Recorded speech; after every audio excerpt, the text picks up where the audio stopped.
Get ready.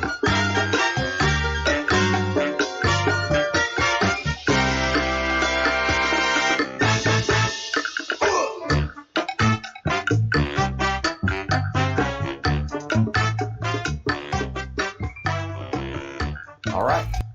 Good morning, everyone. Welcome back to the Breadcrumbs Project. For those of you who are returning, we've got a good, loyal group of watchers and people that help comment and help grow the channel. And the channel grows through your help and through your advice and through your continued viewership. You keep me in check, on track, and moving forward, and I appreciate that. But so much has been happening that, and this happens in every relationship. This happens in what it is to be a human being, especially one that stays busy and is very intellectual. You move through what we call rabbit holes, and rabbit holes are just strictly a neato way of saying research, that you're doing research. You don't have to have a title to do research. You don't have to be a scientist or a researcher to do research. You're a human being. Titles don't define who you are. You define who you are. Your wisdom is your own.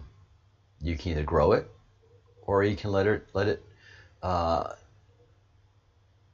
stifle it. You can stifle wisdom and even cause it to atrophy. And we see an entire generation that has a lot of a couple of generations actually, that have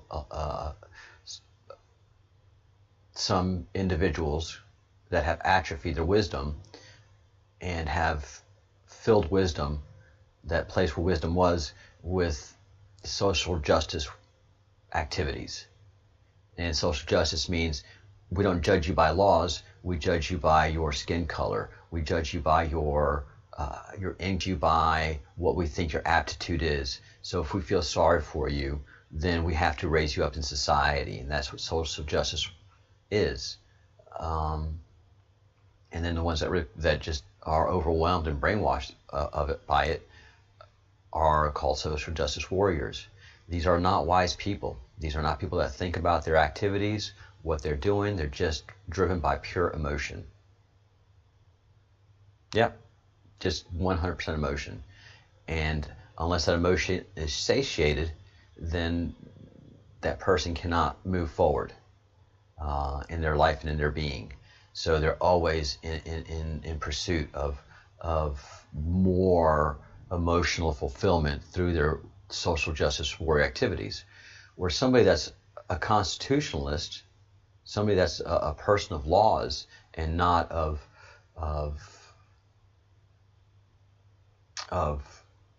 satiating the crowd or going with the crowd, they're kind of dull and boring people, because the law dictates justice. And that is a very calm and capable place to be. So that's why conservatives are conservatives and Marxists are Marxists, because Marxists are not people of laws. Marxists are people of appeasing a crowd. And Marxists don't get attention from law-abiding citizens. They get attention from people that have become emotionally unstable due to a lack of basic common sense and wisdom, and to be able to question things and do their own research and think for themselves. And that's where we are now. And sometimes when we get to running and going and moving fast, we lose our basic fundamental thoughts. And that's one of the great reasons to go to church, to go to synagogue, to go to a place of worship, is that you can recenter yourself. And if you do it once a week, you can recenter yourself on your core beliefs once a week. And so that is a healthy thing to do. And if you stop going to church, then that centering goes away, and the family, the individual, loses those core values of spirituality. Because once you become disconnected from your spirit, then evil can quickly start to take over your life. You start to pursue things that are not spiritual, that burn your spirit, and your spirit disconnectivity will cause you great angst, great depression, great suffering, and you have to fill that suffering with spiritualist things. Yeah, we've all seen it. And one of the things I've lost track of in this process is my very strong feeling, which is as above, so below. As in heaven, so on earth. And that is a core value of mine, because I have such faith in the Creator, and my spirituality tells me that as it is on earth, it is because it is in heaven. As above, so below. We are designed and influenced by our God, our gods, our Creator, and we're all not meant to have one institutionalized religion. That is not healthy. So, that you have the United States, which is built on Judeo-Christian values. There is no institutional religion in the United States, and you can practice whatever religion you want. If your God is a head of cabbage named Juan, then your God is a head of cabbage named Juan. I have no problem with that. And the strong Christians want to save other individuals, and they are trying to save and help others. And there's not a problem with that either. When it becomes problematic is when the insistence comes and the abuse comes and the radicalization comes. Because, quite frankly, we are not responsible for each other's souls. That is our own feeling. And so if you come at me with a religion, have you heard of Juan? This head of cabbage. There's a head of cabbage. That is your God. Well, that's interesting, but I don't feel that way. Well, you got to feel that way, or your soul's going to burn in carrot land. I'll think about that. Thanks. And then pressing that issue is when you suddenly have started to infringe on somebody else's comfort, somebody else's rights to exercise their own religion. So we have to be careful in how we practice. And there is not, and the Creator made it clear that there is not one single unifying religion, nor will there be. Space is a complex place. Humans are complex people. The aliens, extraterrestrials, they are even more complex. And one of the very cool things is everybody I talk to that practices a religion understands that there is a Creator, but the religions they practice is their own. I can't understand the Hindu religion. My dear friend Partha shares a lot with me, and I'm learning about Hinduism, but it's complex, and I have enough going on with my Judeo beliefs, and doing that. So if we remember, the Tower of Babel was created,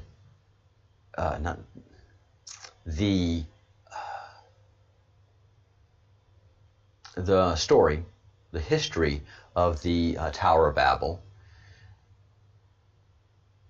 it tells us that God created complexity within us, that we'd speak different languages, that we would not agree, that we would not get along, and that was on purpose. So God put within us this warring lose our patience, genetic predisposition. Because if we unify in a sense completely, we lose the diversity of thought and complexity that it is to be human.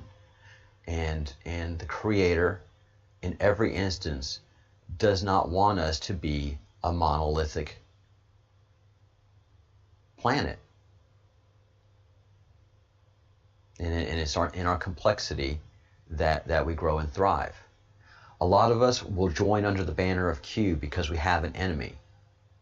And the ironic thing is that our enemy, the traitors to our country, think that we're brainwashed and all believe in everything. Man, no. You get a bunch of people there in the queue together in a room, we'll have a nice chit-chat, we'll cheer on after a little while. 30 minutes in, we're going to have disagreements.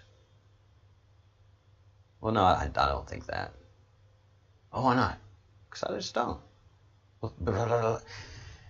And so we are not a monolithic movement. We have a singular enemy. And we have a very strong love of our vision of the Creator, our own individual vision of the Creator. We have a very firm understanding of the Constitution and the principles of being law-abiding people that we live by. Our enemy doesn't have any of that. The treasonous Americans who are trying to start a civil war, who are engaged in a civil war, who are attacking the Constitution, who are about to lay siege to the White House, don't practice any of that.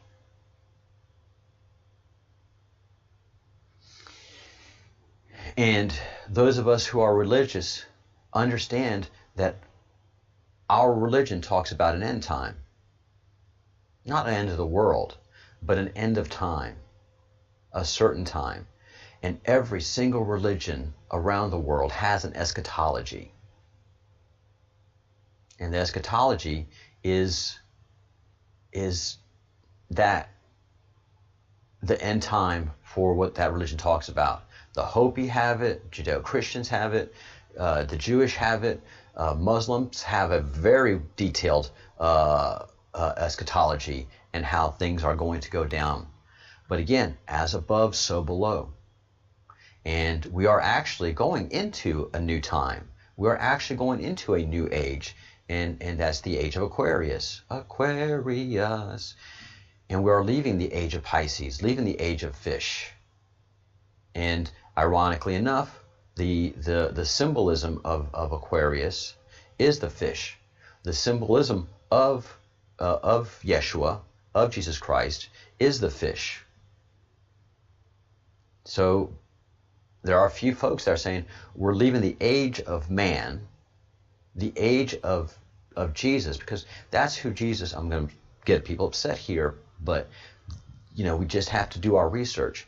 Understand that Jesus referred to himself over 250 times in the New Testament as the Son of Man. I am the Son of Man, the Son of Man, the Son of Man. And he never refers to himself as the Messiah. I don't mean to upset you. I'm just separating some things out to understand what we're going through. So we're going away from the age of the fish into the golden age of Aquarius, the age of water. Does that have symbology? Well, we're going to find out. But this leads up to the new age and what is being termed the Great Awakening. And we're seeing that happen as our eyes are being opened to the pedophiles. You don't feel it like when a lot of people that are seeing the politics, they're taking the red pill. It's not a great awakening to them. A red pill is a red pill. But the great awakening that happened to me, where I felt a great awakening, is when I discovered the satanic, pedophile, cannibalistic community that runs the world. And to me, that was the Great Awakening. That was my Great Awakening moment. I got to say it like that. I mean, that's what I feel. And that was all directed through the Great Awakening map. So this is how I came into the Q. Was what a lot of you guys have seen a good bit, and that is this Great Awakening map. And what I'm talking about today is the Great Solar Flash. This is something very real. There are solar flashes that are occurring right now, and we'll bring up Wages World, who is a researcher of the sun. He studies the sun.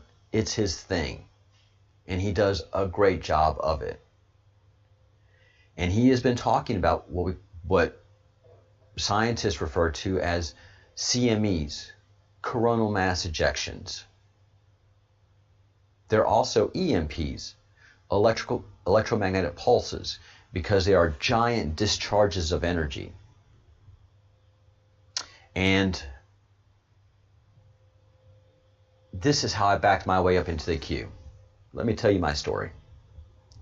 So Comet Atlas and Comet Swan had gotten my attention, and by what I saw and what I understood of the electrical universe, and that's what I see as an electrical universe, I feared that because these two comets, for the first time in our history, we were going to have two comets intersect. And we had been told throughout our lives that comets were made of ice. And I learned 10 years ago, no, that comets are not made of ice. They are made of dust and rock, and they're held together by loose gravity. And like I just said, you lose focus on things as you do new research. That wasn't an important thing to me, and there's nothing I could do about that back then when I came across this information. But we had Comets Atlas and Swan, and I know several of you remember that event, and they were going to intersect.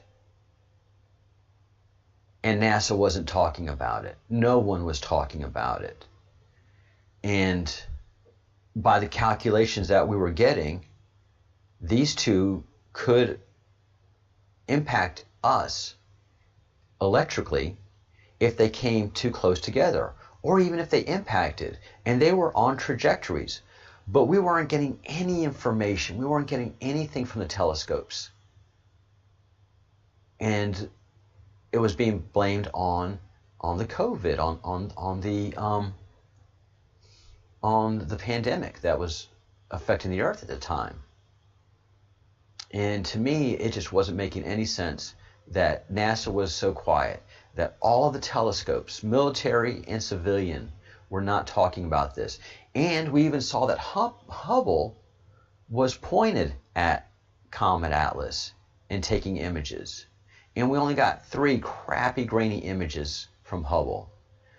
So that told everybody that was watching, holy begonias, NASA is hiding something. And I was talking about it. What are they hiding? Why do they keep telling us that comets are made of ice when all of the scientific proof that we have, we've got pictures, we've thrown projectiles at comets, we have done attempted to bore into comets, and there's been no sign of water ice. All we see is a clear object of loose dust and loose rock held together by a very weak gravity. And why do we see a comet in the sky? It's not discharging any gases. There's no sign of that. And we couldn't see gases being discharged from a rock this big, this small, hundreds of thousands of miles away. But what we can see is an electrical event and something that is interfacing with the electrical aura of the sun. And so all of that led me to have these conversations, and one of my very generous viewers and subscribers pointed me to the Great Awakening map, the Q-keyed Great Awakening map. And I'm like, what in the world is this? And for whatever reason, I quickly came around to the Oumuamua, which is something I've talked about. And we'll go into that in greater detail in later shows, or you can go into my history, and I talk at length about Comet Oumuamua and how it's under its own impulse and its own, and it was on its own trajectory. It wasn't being influenced by gravity. It has its own impulse process. It has its own motor, and it has its own navigation. It went wherever it wanted to. It wasn't affected by gravity. So, and it went faster. It left our solar system, and as it left, it was accelerating. Comet has never done that. They loop around the sun, and then they go. Oumuamua didn't loop around the sun. Oumuamua looped around the planet Earth. So it was definitely a probe of some kind. So that's the first thing I saw on this Great Awakening map. Right there. Oumuamua. Oh shoot, guys, you can't see it. Amateur mistake, amateur mistake. I'm so sorry. All right, so this is the Great Awakening map. All right. The Great Awakening map that y'all are familiar with, I've been talking about for the last 5 minutes that you can't see. I hate those mistakes. Zoom in. That's the title, Great Awakening map. And what I was talking about a moment ago, the Great Solar Flash. And coming over here is the Great Solar Flashes, which is above the sun. And what got my attention with the great viewer that saw this was this, Oumuamua. Whoops, up there. Right there. Oumuamua. And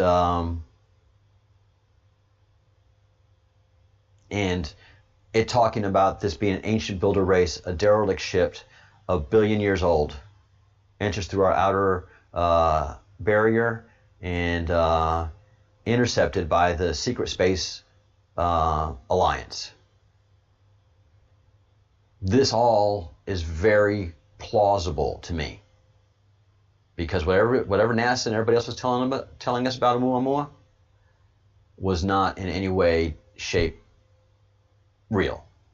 And then as I was looking at the map, I saw here electric sun, and that stopped everything for me. Why? Because there's a very small subsegment of humanity that understands the concept of the electric sun, and fewer yet that subscribe to that theory, which I do, because I'm a computer a network engineer. I'm not a computer engineer. I'm a network engineer.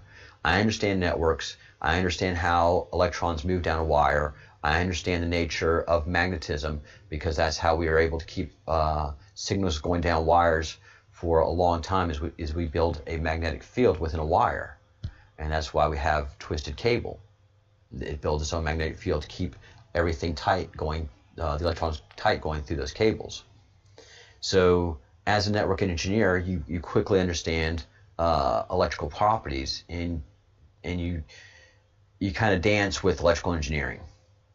Electrical engineers can definitely be computer engineers and network engineers. It's very tough for a computer engineer or network engineer to become an electrical engineer, because you have to do a whole course of studies that were not available to us. So if you're a strong electrical engineer, then you understand that our universe is an electrical one, and that our sun is an electric sun. It is not at all a gaseous ball. It is not a nuclear event of any kind. It's an electrical event. and we can go, and we'll be going into greater detail in future shows, or you can go into my previous shows, which I don't have amateur mistakes like I just pulled on you guys, so sorry about this. And so when I saw the electric sun and everything that is around this electric sun idea, which is, I'll go over here, mental and spiritual practice, practice meditation, compassion, forgiveness for all beings, prophesied in every historical religion, Samavartika fire, Freshkote fire, Euclipsis fire, yoga fire. I practice yoga. And so all of that arcing event, and that it tops into a great solar flash, and I started following Wage's World, who is talking about solar flashes, coronal mass ejections, EMPs. That just opened my eyes. That was an awakening. It was a awakening, but it wasn't the great awakening for me. And so we've gone into many videos, and this afternoon we are going to have one of the most brilliant and incredibly intellectually powerful men that I know, that is a spiritualist on such an incredible level, but also an astrologer of the most ancient of studies, which is the astrology of India and of the Hindu community, but also a community that grew alongside the Hindu community, and why is it escaping right now? The Indus Valley community. And those are just two ancient societies, as ancient as the ancient Sumerians. And they have, from the beginning, have had an incredible understanding of the astrology of our solar system. And much of what they studied in the past dictated our future. And the only reason astrology survived thousands upon thousands upon thousands of years is because it works. What we've done in the West is made it cute. Am I going to be rich today? Am I going to find my true love today? What is my... That's not how astrology works. And if you talk to a true astrologer, they will tell you more about you than you actually know about yourself. So you give an Indian astrologer your date of birth, time of birth, location of birth. Well, they're just going to tell you a whole bunch about yourself.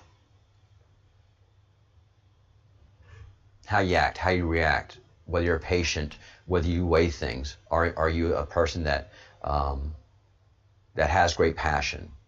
It is all truly wrapped up in your astrology. In Spain, here, we talk about when you're born, there's two ways of saying born, nacer. And most Spanish communities around the world say, cuando naciste, when were you born?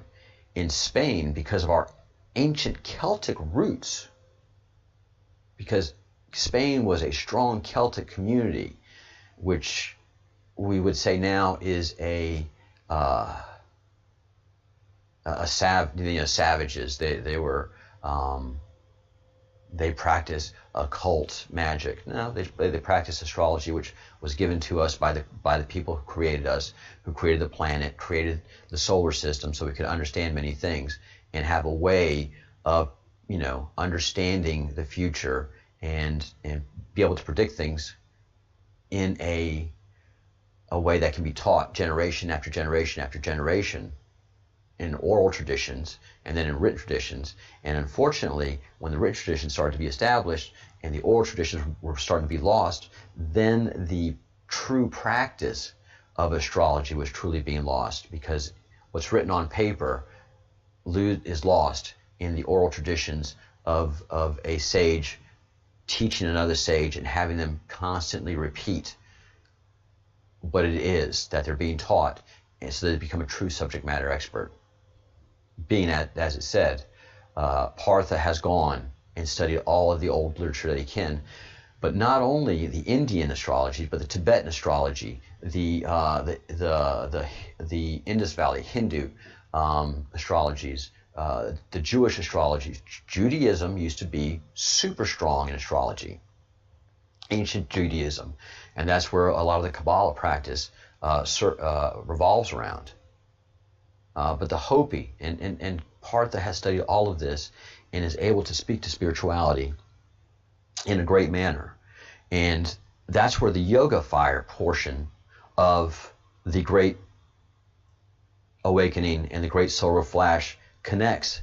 And then right on the other side of what I know and I understand, I can speak to, is all of this sacred teachings, ancient teachings, and the way it is put here in the Great Awakening map is authentic to Partha and another practitioner of many religions around the world, and a true shaman in her own right, Angel Hope.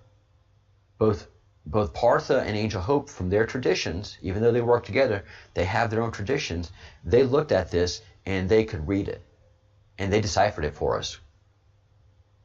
Both Angel Hope and Partha deciphered all of this that we're looking at now, having to do with the rainbow body, Tibetan Buddhism, sacred geometry, the flower of life, even DMT, and escaping samsara.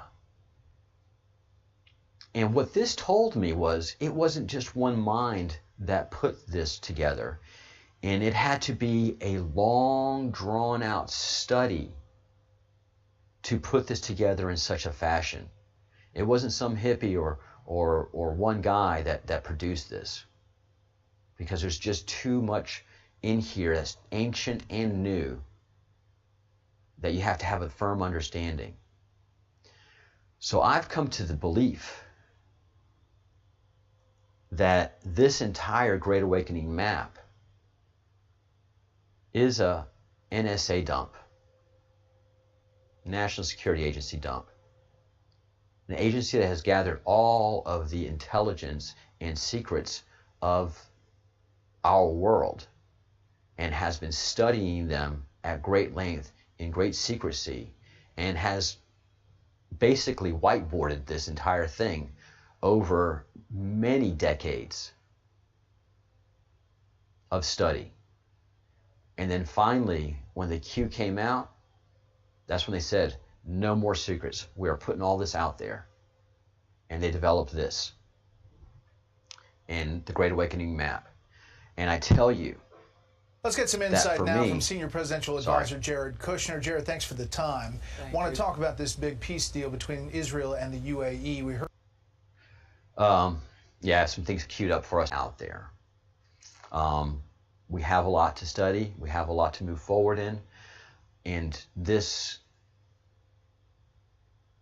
is not coming directly from the Q, but the Q is certainly part of this map, which is in the bottom left-hand corner, which we'll be coming to and talking about over many months. But we understand that the Great Solar Flash is going to be going on from starting at 2019 to 2023, 2024. So it's not just one event. It's an event that's going to be going on for a while. That's why we have time to study this. We have time to talk about it. And so much is going to be coming out after this election. Everybody feels it. Everybody understands it. And a lot of it has to do with the Great Awakening. So we prepare for the Great Solar Flashes. How? How do we prepare for this? It says it right here. And we have been talking about this so much. Sean Morgan talks about it. I talk about it. Partha talks about it. Angel Rose talks about it. And all of us who are getting closer to this talk about it. Our spirituality is fundamentally important to who we are as an individual. So practice prayer. Practice spirituality. Practice mental health, mental cleanliness. Practice your mental states of being aware. Practice meditation and compassion and forgiveness for all. Think good thoughts, do good deeds, say good words. And this is going to be going on for a while. We are going to be leveling up as a humanity. It's not something that's going to go boom. It's not going to be Ajimagini, boom, we move up. No, it is the great awakening process that we have. And so we red pill, we awaken, and then we study. And then we go down these rabbit holes. And it's an exciting time to be alive. And this video has gone on for a long time. Let me talk about the breaking news that we need to talk about. President Trump is a closer. He is a businessman. He is not a politician. He knows how to manage a project. He knows how to do a business. And he knows how to close the deal. And we are in our 90 days. We are inside of our 90 days till Election Day. And right now, President Trump is closing. He is pitching his close of sale to the American people. The president talking not about to the government. I wonder if you could kind of lift the veil about how we as a country got here. Sure. Well, not to any entity other than the American voter. This deal with United Arab Emirates and Israel, the peace that's been established with Jordan, the peace that's been established between Saudi Arabia and Israel, has been a 3.5-year process that Jared Kushner has been working on intensely since they've been in the White House, and it's yielding results. And so this is huge. This knocks a huge blow into the Democrats and their Marxist supporters. And this is how you bring peace to the Middle East. And so this was a great announcement, and we're going to have continued great announcements probably coming out of the Middle East for the next 90 days. This just lays the groundwork. Bob Barr says that we are going to have a development today in the Durham investigation. And from what I understand, is that Bob Barr asked to go on Hannity, that he wasn't a scheduled guest, that he asked to go on Hannity because he had to talk about some things. And the thing he had to talk about, the number one thing he had to talk about, was a development. A development in a federal investigation that has been so well leak-free, so well controlled, so secret. A development means an arrest. It either means an arrest or a guilty plea. That's what a development means. Again, we have made it abundantly clear. Durham is not a journalist. He is not an investigator. He is not going to produce a report. He is a U.S. attorney. He investigates crimes. He investigates federal crimes. And he's been at it for 18 months. A year is a good investigation. 18 months means that this is going to be a tightly sealed, tightly controlled investigation and prosecution. There are not going to be any holes in the prosecution of the cases that they have. And by the extra investigators that have come in, it's going to be very, very, very complex. And so, as I've been telling you, it's a roll-up. You start with your lower level people first, and then comes the significant developments, the earth-shattering developments. And Bob Barr telegraphed that. We can expect earth-shattering developments from the Durham investigation. But this is the first of many either guilty pleas or prosecutions that are going to occur from this investigation. It starts today, towards the end of summer, just like we were told a while back. and as the Q has been telegraphing. And so hang on to your seats, enjoy the show. Please, please, please stock up on your popcorn, because when it really starts breaking, there's going to be the same run on popcorn aisles that there were on toilet paper aisles whenever the COVID lockdown was announced. It's going to be big. It's going to be huge, but it starts small. So again, a development in an investigation is either an arrest, but an indictment, or a guilty plea. And we already know that several people are cooperating with the investigation that have committed illegal acts. And so what I suspect we're going to hear about today is probably one of the people that we know of that was involved in the spying of the Trump campaign and then the Trump presidency is going to enter their guilty plea. And we're going to go, and then all of the people that are under investigation right now are going to go, and it's going to be on. So it starts today. As we've been talking about, as we've been telegraphing, it starts today. And I've been seeing, so many people in the Twitterverse going, "Oh no, nothing ever happens, nothing ever gets done. The deep state always wins." Not with Donald Trump being president. Not with what he's been telegraphing. So get ready. Today is going to be an exciting day. The 1 o'clock show is going to be equally exciting, and we're going to be talking to Partha, our good friend. So we'll be talking about the Great Awakening map, and we'll be talking about astrology, and we'll probably be talking also about the developments from the Department of Justice investigation. So this video has gone on exceptionally long. I apologize, but there's a lot to cover.